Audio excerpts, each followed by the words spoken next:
하나님 말씀 봅니다. 사도행전 13장 39절부터 52절까지 말씀입니다. 사도행전 13장 39절부터 52절까지 말씀. 사도행전 오늘 13장 주시는 하나님 말씀 제목입니다. 말씀을 전하는 자와 받는 자. 오늘 전하는 자와 받는 자. 설교자로서 매번 설교 준비, 말씀 준비하면서 고심이 있습니다. 평생을 설교해 왔음에도 불구하고요, 할 때마다 어렵습니다. 고민스럽고요. 어떻게 더 잘 설교할 수 있을까? 여기에서 잘 설교한다라고 하는 의미는 사람들에게 감동 있게, 수준 있게, 임팩트 있게 어떤 그런 차원이 아니라 저에게 있어서 잘하는 설교는요, 하나님의 말씀 그대로의 그 뜻과 교훈이 왜곡되지 않고 손상되지 않고 그대로 듣는 모든 하나님의 백성들의 귓가에 생명을 살리는 말씀으로, 믿음을 더하는 말씀으로, 희망을 주는 말씀으로 어떻게 전달될 수 있을까에 대한 고민입니다. 그런 설교가 저의 목표예요. 목사님들이 대부분 그런 욕심에 빠져요. 어떻게 더 수준 높은 설교를 할까? 어떤 더 세상의 현학적인 권위를 가지고, 근거를 가지고, 이론을 가지고 사람들 앞에 하나님의 말씀을 권위 있게, 힘 있게 증거할 수 있을까라고 하는 그런 막연한 생각들을 하는데, 많은 고민을 해봐요. 하나님 말씀 자체는요, 목회자의 권위, 세상의 어떤 이론의 권세, 거기에 놓여 있지 않고요, 그 말씀 자체로 하나님께서 주신 그 말씀의 권위가 하나님의 말씀을 듣는 자들에게 그대로 역사될 줄로 저는 믿습니다. 그 부분이 어떤 부분이든지 마찬가지이지요. 잘 전해야겠다라는 고민도 하고요, 잘 받아주셔야 되는데 라고 하는 고민도 있습니다. 공을 던지는 야구를 생각해봐요. 투수가 아무리 잘 던지더라도요, 그것을 잘 캐치해주는 포수가 그 공을 잘 받아주지 못하면 던지는 자나 받는 자가 호흡이 맞고 그것을 완벽하게 수행할 때에 좋은 경기를 치를 수 있는 것처럼, 전하는 자도 필요한, 또 듣는 자도 필요한 좋은 믿음의 교훈과 태도가 무엇인지 이 시간 고민해 보기를 원합니다. 신학교 다닐 때 설교학 교수님이 말씀하셨던 것이 기억이 납니다. 너희는 설교를 어떻게 잘할까 고민을 할 텐데, 그때 다 새내기 전도사님 시절이니 얼마나 귀를 쫑긋쫑긋하며 오랫동안 강단에서 말씀하시던 그 교수님, 목사님의 설교학 개론을 들었는지 모릅니다. 어떤 게 설교를 잘하는 것인가? 너희는 하나님의 말씀과 세상의 교훈의 적용을 위해서 성경만 읽으면 안 된다 그러시더라고요. 항상 하루를 시작할 때 성경을 보고 동시에 신문을 읽어라, 두 가지를 같이 하라라고 가르치시더라고요. 아유, 성경 말씀 보고 기도하고 말씀 준비하죠, 신문까지 봐야 되나요? 골치 아픈데요. 그런 마음이 있었습니다만 그분의 말씀은 그랬어요. 너희가 하나님의 지평, 하나님의 진리에 대한 모든 것들을 담아내고 그것을 듣는 자들이 살고 있는 이 세상의 지평 가운데 그 말씀을 전달하기 위해서는 너희가 그 세상의 지평을 읽는, 이해하는 안목이 필요하다. 그래서 너희들은 성경도 보고 신문도 아침에 같이 보아라. 마음이 잊혀지지가 않아요. 저 또한 마찬가지로 지금까지 그렇게 합니다. 그 예수 그리스도의 하나님의 말씀이 선포되던 그때의 그 말씀의 배경과 핵심이 오늘 우리 현재 수천 년, 2000년을 넘게 차이가 나는 시간과 공간에 떨어져 있는 이 시대에 살고 있는 우리에게 어떤 의미로 와닿는가, 무슨 의미로 말씀하신 것이고 그것이 우리에게 지금 어떻게 적용되어야 하겠는가, 구약시대의 그 교훈이 지금 수천 년이 지난 우리에게 어떤 의미가 있는가, 그것을 적용하고 전달을 해야겠는가 고민하고 기도하고,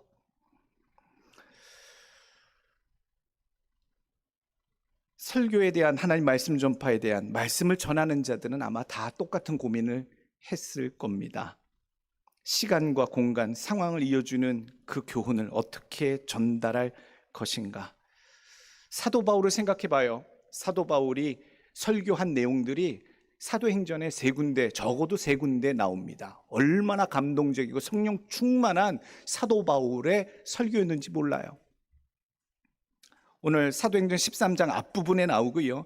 또 17장 아테네 아레오바고에서의 연설, 설교도 나오고, 사도행전 20장에 에베소 교회 장로들에게 마지막으로 하는 고별 설교, 그렇게 크게 세 가지의 사도 바울의 설교가 나옵니다. 쉽지 않았겠다라는 생각을 해봅니다.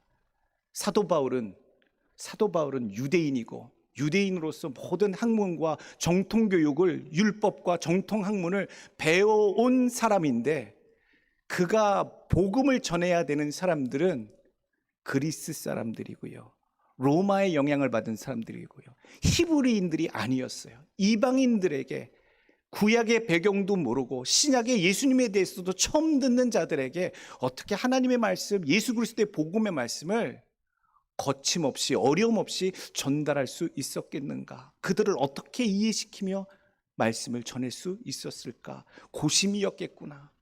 매번 성령님 도와주옵소서, 이 말씀을 전할 때에 저들이 말귀를 알아듣고 깨달아서 주의 말씀, 십자가 예수 그리스도의 구원의 복음을 듣게 하여 주옵소서, 얼마나 기도했었을까? 사도 바울도 설교자였는데. 다른 설교자들도 있더라고요. 세례 요한도 마태복음 3장에 보게 되면 예수님 오시기 직전까지도 요단강에서 주님이 오실 그 길을 예비하며 설교했던 내용이 나오고요. 또 복음서 보게 되면 예수님이 직접 설교하셨던 산상보훈을 포함해서 여러 곳에서 설교하셨던 예수님의 내용도 나옵니다. 뿐만 아닙니다. 수제자라고 얘기하는 베드로도 사도행전 2장 보게 되면 성령을 받고 나서 얼마나 그가 감동 어린 설교를 했는지, 많은 자들이 예수 그리스도를 믿겠다고 돌아오는 일이 많았다라고 얘기하고 있죠. 뿐만 아니지요. 유독 특별하게 안수 집사님, 초대 안수 집사님이었던 스데반 집사님이 사도행전 7장에 설교한 내용을 보게 되면 얼마나 감동적인, 예수 그리스도 복음을 증거하기까지 하나님이 이 땅을 사랑하시고 이 땅에 주님을 보내시고 구원하시기까지의 그 모든 내용을 담아서 설교를 선포하고 있는지, 그분들의 무엇인가 과학이 발전이 돼서 내가 만약 타임머신이라도 타고 가서 그 당대에, 그 시대에, 그 현장에, 예수님이 계시던 그 땅에 내가 주의 말씀, 주의 설교 말씀을 직접 듣게 된다면 얼마나 감동을 받을 것인가. 내가 사도 바울이 지금 설교하고 있는 그 시간과 공간을 참여해서 그 말씀을 내가 듣는다면 얼마나 내 마음이 흥분되고 긴장되고 감동받을 것인가. 그분들의 육성 설교 한 번만이라도 듣는다면 그 얼마나 큰 영광이겠는가. 어찌 은혜가 아닐 수 없고요, 어찌 감동이 없을 수 있겠습니까? 큰 감동과 은혜가 있을 텐데, 오늘 성경 말씀 봤더니요, 세례 요한이, 예수님이, 베드로가, 스데반이, 사도 바울이 그렇게 감동적인 설교를 했음에도 불구하고요, 다 은혜 받는 것은 아니었구나. 다 은혜 받지 않았어요. 그 가운데 은혜 받고 감동을 받는 사람들도 있었습니다만 현실은 그렇지 않았구나. 하나님의 진리의 말씀이 다 환영받는 것은 아닌 듯 보여지고 있어요. 정말로 사람을 살리는 생명의 말씀을 주시는데도 세상은 그것을 받고 기뻐하거나 행복해하거나 감동을 받지 않냐고 배척하거나 미워하거나 못 들은 척하거나 이런 반응도 있구나. 심지어는 많은 사람들이 듣지요. 설교하고 나오면 그런 소리 들립니다. 동의한다, 못한다, 그 말씀은 틀렸다, 맞았다, 내 기준엔 틀린 말씀이요, 맞는 말씀이요. 하나님의 말씀이 선포됐는데 항상 세상은 틀렸다, 맞다라고 그렇게 하나님의 말씀을 판단하고 부정하기도 하고 무시하기도 하고 대적하기도 하고, 은혜 받는 자들도 있고, 오늘 우리들의 삶에 주의 말씀을 전하는 자와 받는 자들이 하나님의 말씀을 들을 때마다 반응해야 할 태도가 있습니다. 우리가 어떻게 주의 말씀을 받아야 할 것이냐, 주의 말씀을 또한 어떻게 전해야 될 것이냐. 오늘 큰 감동과 은혜가 여러분들 삶 속에 있기를 간절히 원합니다. 오늘 첫 번째 주시는 교훈의 말씀은요, 나에게 주시는 하나님의 말씀에 대한 나의 태도를 믿음으로 분명히 하시길 원합니다. 하나님의 말씀이 선포될 때는요, 여러 가지 반응이 나왔어요. 오늘 성경에도 그 말씀을 은혜로 받는 자들이 있고 배척하는 자들이 있었어요. 성령 충만한 사도 바울의 말씀도 그랬고 예수님의 말씀도 그랬어요. 아무리 진리의 말씀이 선포돼도 그 땅에 그 말씀을 받는 자들이, 은혜로 받는 자, 구원함에 이르는 자들이 있었고 배척하는 자들도 동시에 있었다는 사실, 우리는 늘 생각해야 돼요. 45절 말씀 보게 되면 유대인들이 그 무리를 보고 시기가 가득하여 바울이 말한 것을 반박하고 비방하거늘. 논리적인 충돌이 있었던 것도 아니에요. 바울이 유대인들 앞에 논리적으로, 교리적으로 문제가 있었던 말씀을 전한 것도 아니에요. 그들이 비방하고 시기했던 이유는 오늘 단 한 가지잖아요.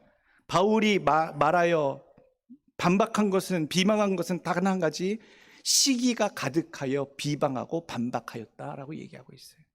하나님의 복음, 예수 그리스도의 복음이 펼쳐지고 역사되는 것 자체를 시기했기에 하나님의 말씀이 선포됨에도 불구하고 그것을 반박하고 비방한다라는 거예요. 50절 말씀 보시죠. 이에 유대인들이 경건한 귀부인들과 그 신의 유력자들을 선동하여 바울과 바나바를 박해하게 하여 그 지역에서 쫓아내니, 비시디아 안디옥에서 설교하고 있었어요. 1차 전도 여행 때 지금 설교하고 있는 이 지역이에요. 이 감동적인 설교를 바울 사도와 바나바가 하고 있을 때에 사람들이 감동하고 하는데도 그 문제를 일으키는 유대인들이 비방하고 배척하여 끝끝내 선동하잖아요.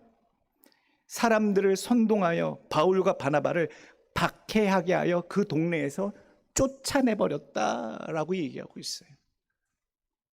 진리의 하나님 말씀을 들어도 주의 말씀을 전하는 자들을 쫓아내는 자들도 있구나.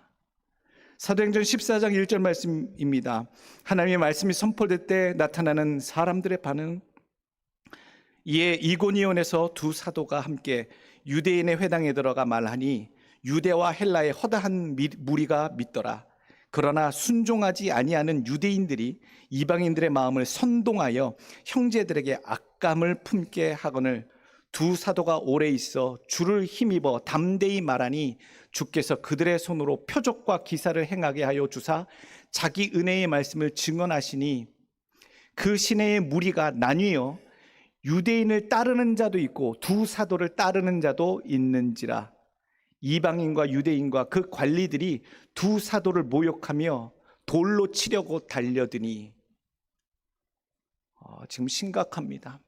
하나님이 함께 하셔서 역사하시고 보호하시고 도와주셔야 하는데 주의 말씀을 전하는 그 현장에 그 말씀을 듣고 은혜를 받아 하나님의 백성이 되겠고자 하는 자들도 있고, 무리가 나뉘어서 그들을 대적하고 그들을 비방하고 심지어 돌로 치려고 하는 자들도 있다라고 하는 상황에 우리가 보고 있지요. 진리의 말씀, 구원의 말씀, 생명의 말씀, 그것이 선포되어도 믿음으로 받는 자들에게는 그것이 생명의 말씀 그대로가 되고요, 그것을 믿음으로 받지 않는 자들은요, 그저 듣기 싫은 선포, 잔소리처럼 들려지게 되는 현실이구나. 오늘 심지어 사도 바울뿐만 아니라 예수님이 설교하실 때에도 그들은 그냥 배척했습니다. 아무리 예수님이 명설교를 하시고 기가 막힌 하늘의 진리를 선포하셔도 더 놀라우는 것은요, 성경 말씀에 말씀이 육신이 되어 이 땅에 오셨다, 즉 하나님 말씀 그 자체가 예수 그리스도이시고 그 예수 그리스도가 지금 그 입술로 직접 하나님의 말씀을 당신이 전하고 있다라고 우리가 알매도 불구하고요, 세상은 그의 입술에 귀한 말씀을 듣지 아니하고 배척하였다라고 하는 사실입니다. 요한복음 10장 19절 말씀입니다. 이 말씀으로 말미암아 유대인 중에 다시 분쟁이 일어나니 그 중에 많은 사람이 말하되 그가 귀신 들려 미쳤거늘 어찌하여 그 말을 듣느냐 하며, 어떤 사람은 말하되 이 말은 귀신 들린 자의 말이 아니라 귀신이 맹인의 눈을 뜨게 할 수 있느냐 하더라. 유대인들이 다시 돌을 들어 치려 하거늘. 예수님이 기적을 행하시고 하나님의 말씀을 선포하셔도요, 미쳤다고 얘기하는 사람들까지 있어요. 미쳤다고 그러잖아요, 성경 말씀에. 예수님이 설교하시는데 미쳤다고 얘기하는, 참 대단한 용기가 있는 건지 미련한 건지 분간을 못하는 건지. 심지어 예수님이 말씀하실 때 설교하시는데 돌로 치려고 덤볐던 자들도 있거늘. 오늘 성경 말씀 그대로 아니겠습니까? 아주 끔찍해요. 하나님의 말씀이 그 아들을 통해서 말씀으로 오신 육신이 그대로 말씀을 전함에도 들을 귀들이 있고요, 듣지 않는 귀들이 있어서 대적하는 자들도 있다. 우리가 어떻게 바라봐야 합니까? 수없이 많은 하나님의 말씀이 선포돼도 들어서 아멘으로 응답하고 은혜를 받는 자들도 있고요, 맹맹한 자들도 있고요, 알아듣지 못하는 자들도 있고요, 속으로 콧방귀 끼는 사람들도 있고요. 오늘 우리들의 반응, 하나님의 말씀을 들을 때 내 반응은 어떤 것인가? 신학교 들어가기 전에요, 기도원에 부모님 쫓아가서 기도 많이 했어요. 부흥사 목사님들 오셔서 뜨겁게 말씀 인도하세요. 근데 그때는 참 우스갯소리처럼 표현하셨는지 모르겠습니다만 그런 말씀을 하시더라고요. 인생 가운데 다 약은 사람을 낫게 하는 겁니다. 그렇잖아요. 듣고 있었더니, 야, 그러나 약들은 부작용이 있기는 합니다 라고 얘기합니다. 세상에 부작용이 없는 약도 있습니다. 다들 귀를 솔깃했어요. 바로 우리 영혼에게, 우리 인생에게 주신 하나님의 신약과 하나님의 구약입니다. 저는 어렸을 때 그 약이 그 약인 줄 알았어요. 신약, 새로 나온 약, 구약, 예전에 나온 약. 그럴싸하게 말씀하셔서 그게 그건 줄 알았어요. 약속 약자인지 몰랐어요. 테스트먼트, 약속이라는 뜻이죠. 언약이라는 뜻이죠. 약은 약이니 명약이 원래 쓰듯이 하나님의 말씀을, 하나님의 신약과 구약의 말씀을 듣는 영혼들은 고통스러울 수밖에 없겠구나라고 하는 생각을 해보게 됩니다. 그것이 부작용이 아니라 그 약을 취하는 자가 겪게 되는 과정일 수 있겠구나. 하나님의 말씀에 문제가 있어 사람들이 배척하거나 토해내는 것이 아니더라고요. 하나님의 말씀이 온전하고 사람을 살리는 하나님의 말씀의 생명의 약이 정말로 되어도 그것을 받는 자들이 믿음으로 받거나 그렇지 아니할 때에 서로 다른 방향으로 역사하고 있구나라고 하는 사실이지요. 계시록 10장 9절 말씀에 나옵니다.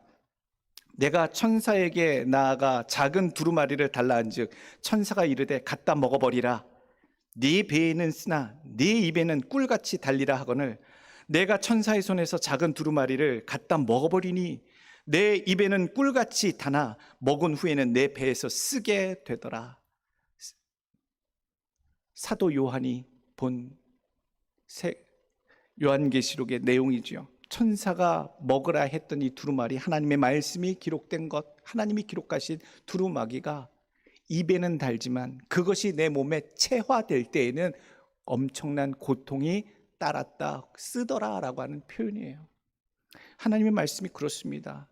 어찌 들을 때에는, 내가 절망하고 힘들 때 어찌 들을 때에는요 달콤하게 느껴질 수 있어요. 그런데 그 주신 말씀을 내 삶에 적용해서 말씀대로 따라 살려고 하다 보면요 정말로 고통스럽습니다. 어렵습니다. 왜냐하면 하나님의 의로운 말씀이 죄인의 삶에 들어와 역사하는 그 과정 자체가요 고통이 수반된다라는 사실이죠. 그것을 알기에 우리는 인내로서 주의 말씀을 듣고 따라가는, 이겨내는 그 약을, 하나님 주시는 생명의 약을 뱉어버리는 자가 아니라 내 것이 되게 하는 자의 삶이 되는 여러분들 되시길 간절히 원합니다. 오직 말씀을 들을 때에 아멘으로 순종하시길 원해요.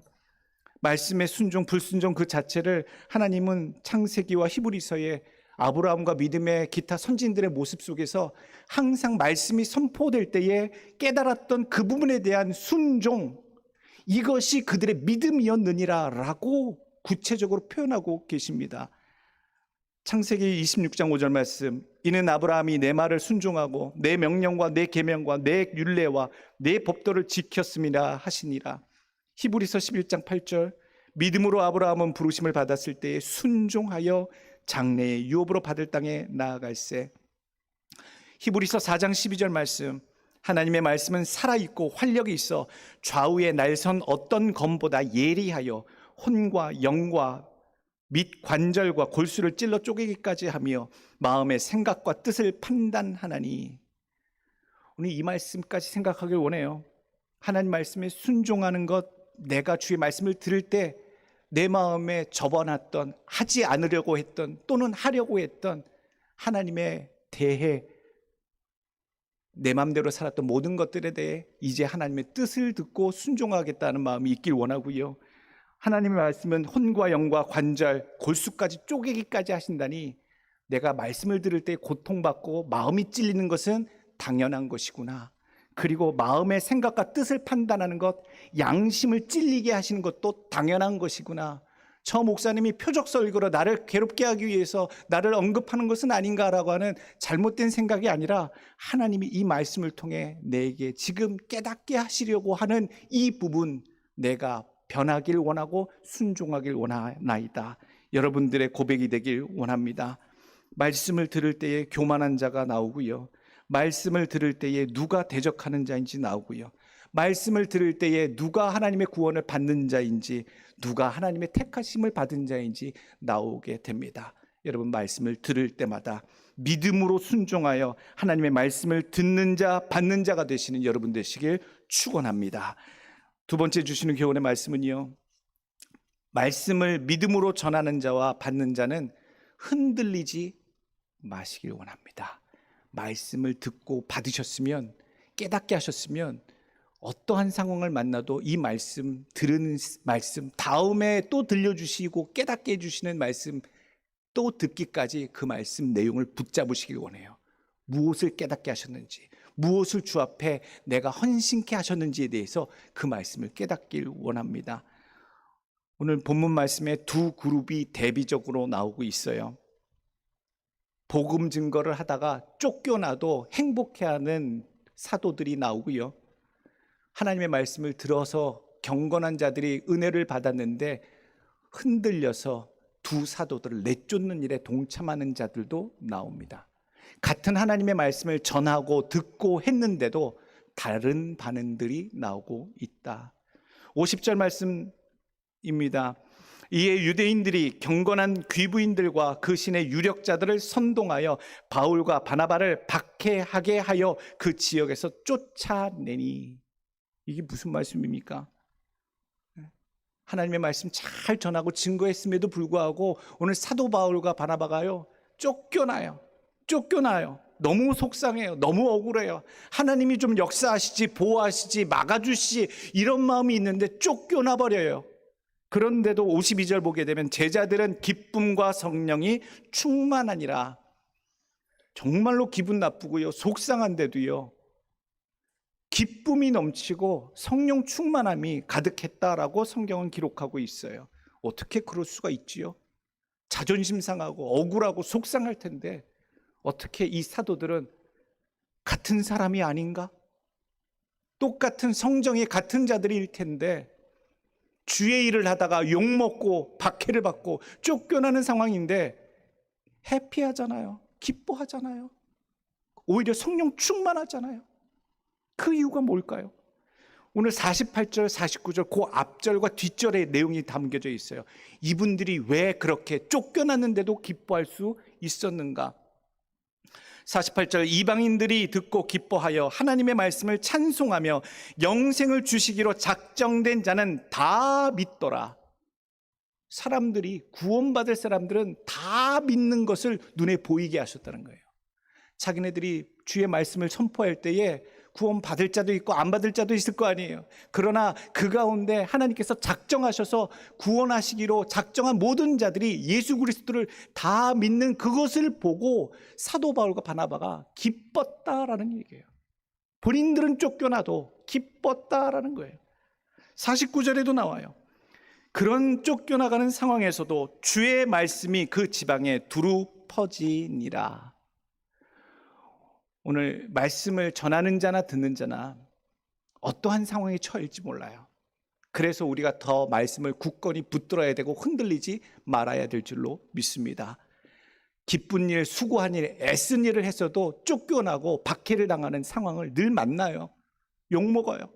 그럼에도 불구하고 오늘 사도 바울처럼 바나바처럼 하나님의 복음이 펼쳐진 것을 기뻐하시고 예수 믿지 않았던 자들이 그로 말미암아 하나님의 백성이 되는 것을 기뻐하시고 여러분들의 기쁨으로 삼으시고 성령 충만함으로 여러분들 살아가신 우리 성도분들 되시길 축원합니다. 그리고 반대되는 사람들도 한번 살짝 보길 원해요.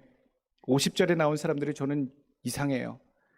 이에 유대인들이 경건한 부인들과 그 신의 유력자들을 선동하여, 유대인들은 항상 사도 바울을 쫓아다니며 그가 전하는 예수 그리스도의 복음이 틀렸다라고 회방하고 못하게 했잖아요. 박해받게 하고 쫓겨나게 했잖아요. 그런데 오늘 선동당한 사람들이 있어요.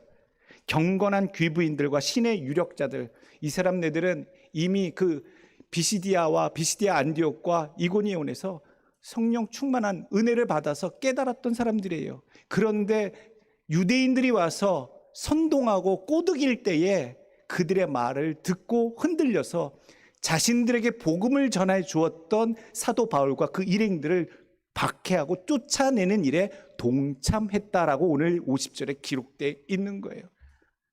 하나님의 말씀을 전해준 자들에게 그들의 마음이 흔들려서 그 사도들을 쫓아내는 일에 같이 동참한 자로 들어가 있구나. 주의 말씀을 똑같이 들었는데 어떻게 그 전한 자들을 이렇게 선동당하여 쫓아내고 앉아 있는가?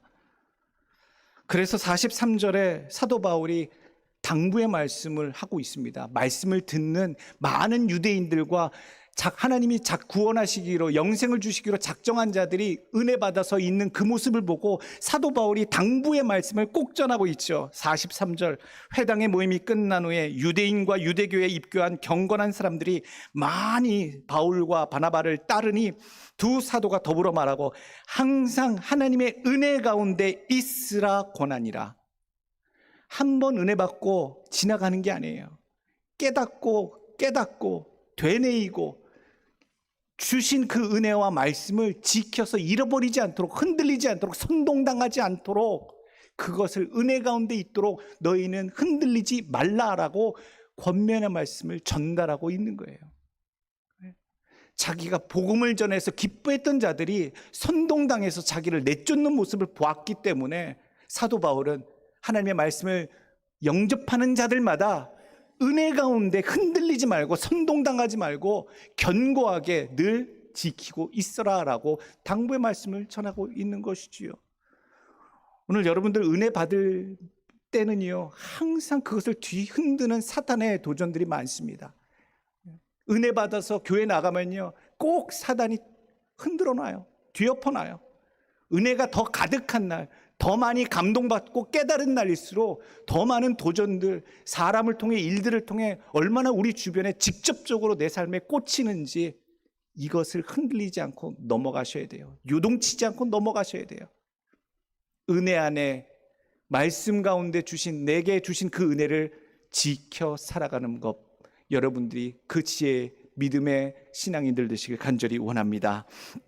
세 번째 주시는 마지막 말씀은요, 하나님의 말씀을 믿음으로 받아 영생을 주시기로 작정된 자임을 스스로 증명해 내십시오. 하나님의 말씀을 들을 때요, 말씀을 튕겨내는 자, 반박하는 자, 듣지 않는 자, 또 반대로 믿음으로 듣는 자, 오늘 성경 말씀, 사도 바울이 표현한 이 말씀, 하나님의 말씀을 부정하거나 하나님의 말씀을 듣지 않거나 자기가 감당하지 못할 때에는요, 그것을 판단하고 부정해요. 그것을 듣기 싫으니까, 잘못됐다고 하나님의 완전한 말씀을 부정하지요. 잘못됐다고 얘기합니다. 41절 말씀 보세요. 그래서 경고의 말씀 기억하라 하잖아요. 일러스되 보라, 멸시하는 사람들아, 너희는 놀라고 멸망하라. 내가 너희 때를 당하여 한 일을 행할 것이니 사람이 너에게 일러줄지라도 도무지 믿지 못할 일이라 하였느니라 하니라. 아무리 하나님의 말씀을 전해도 그 말씀을 멸시하는 너희들은 그냥 놀라고 멸망해 버리라 라고 하는 내용이에요. 얼마나 무섭습니까? 하나님의 말씀을 쳐내는 자, 믿음으로 받지 않는 자, 비방하는 자, 배척하는 너희들은 선지자들이 오래전서부터 했던 그들을 향한 저주의 말씀이 그대로 너희들에게 임할 것이다 라고 사도 바울이 설교 중에 이 얘기를 해요. 무서운 말씀이잖아요. 두려워요. 그리고 이 말씀을 들은 유대인들이 시기가 가득하여 바울이 말한 것을 반박하고 비방하거늘 바울과 바나바가 담대히 말하여 이르되 하나님의 말씀을 마땅히 먼저 너희에게 전할 것이로되 너희가 그것 하나님의 말씀을 버리고 영생을 얻기에 합당하지 않은 자로 자처하기로 우리가 이방인에게로 향하노라. 하나님의 말씀을 받을 때에 그게 내 삶에 하나님의 백성인 나에게 주시는 말씀입니다 라고 자처하고 확신으로 받는 자들, 그것을 자처하지 않았기에, 영생에 합당하지 않은 자로 자처했기에 이런 저주의 선포가 사도 바울의 설교 속에 포함되어 있는 거예요. 오늘 48절의 말씀 기억하길 원합니다.